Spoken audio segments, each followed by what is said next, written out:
Donald Trump's arrival in Sharm el-Sheikh nearly broke the sound barrier.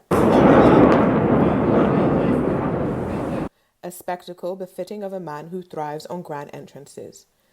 Today, he co-hosted the Middle East Peace Summit with Egyptian President Abdel Fattah el-Sisi, culminating in the signing of a ceasefire deal that officially ends the 2-year war between Israel and Hamas, a war that began with Hamas's October 7, 2023 incursion into Israel, and which has since claimed more than 64,000 Palestinian lives. Although hosted on Egyptian soil, Trump was undeniably the belle of the ball, greeting and shaking hands with world leaders, many of whom praised his role in brokering the fragile truce.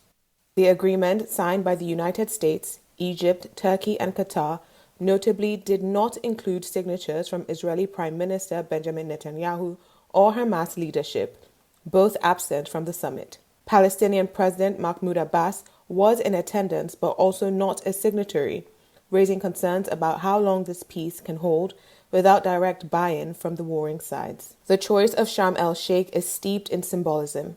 This Red Sea resort has been the backdrop of past peace efforts in 2000 and in 2005, both attempts to end Palestinian uprisings that faltered within months. Some critics warned that the optimism today could quickly fade just as it did then. Phase 1 of the ceasefire, the exchange of hostages between Israel and Hamas, is already underway, with Israel releasing more than 2,000 prisoners and Hamas releasing all 20 living hostages in Gaza.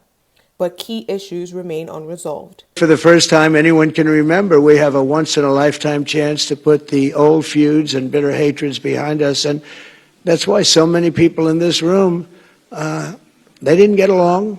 Some did, some didn't, but they're getting along now. This has brought the people together. This is the first time the Middle East crisis has brought people together as opposed to driving them apart.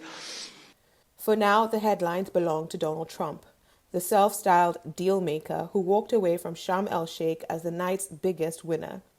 But as families in Gaza return home to dust and rubble, and Israelis still await the remains of their loved ones, the world is left to ask, how solid is this deal, and will it truly hold? For many, tonight's agreement is a sign of hope.